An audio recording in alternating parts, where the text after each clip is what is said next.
$30 billion US. That's how much the MCU has generated box office revenue over the past 15 years. And their success has spawned countless copies. It's also given studios confidence to double down on existing franchises that may not have had movies made in a long time. Everyone is rushing to create their own franchises. But why? Why is it so successful? Why do audiences keep coming back?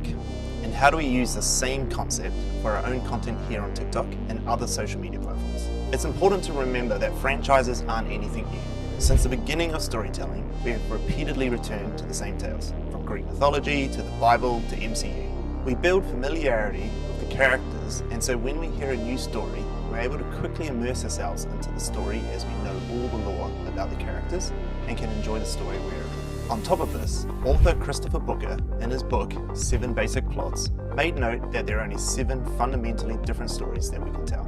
And so by having familiar characters, we can tell these stories over and over, building rapport between the audiences and the characters. These 7 basic plots are Overcoming the Monster, Rags to Riches, The Quest, Voyage and Return, Comedy, Tragedy, Rebirth. When you apply this to the MCU, you can see that all of these types of story plots can be aligned to 1 or 2 of the movies. The trick though is they tie in the rest of the universe to make sure that each movie is building on the lore of the entire franchise, meaning we are constantly getting pushed forward in a larger and wider narrative. So if we take this and apply this to content, how can we make it work?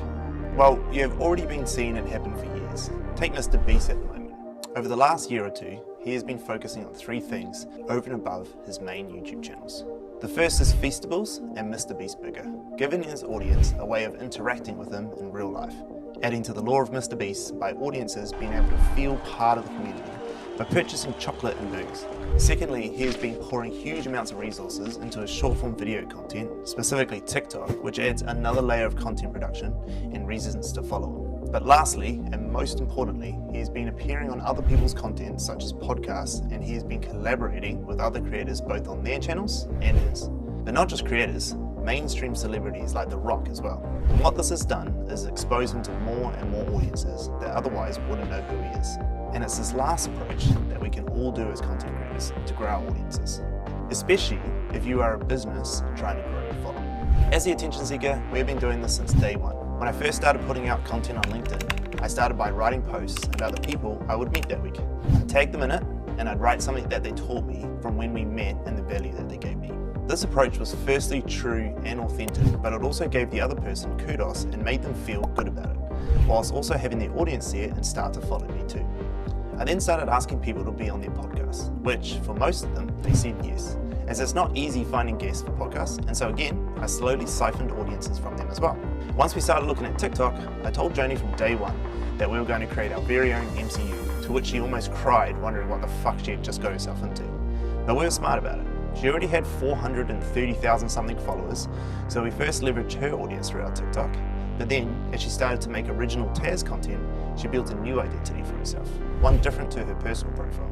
This then found its own audience.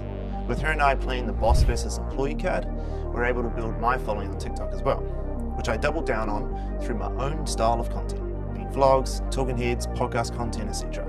The Stand Spanning podcast was born to add in the collabs between myself and other big creators, which allowed me to steal some of their audience, but also leverage their identity, while also providing a ton of value to them with what I knew about businesses and monetizing their brand.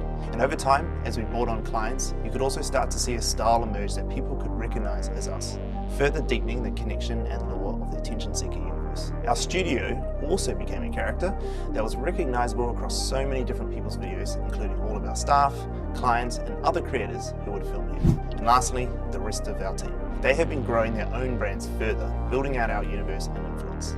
And what does all this even mean? It means millions of people seeing us constantly. It means I have a calendar full of prospects who are wanting to be part of this universe with us.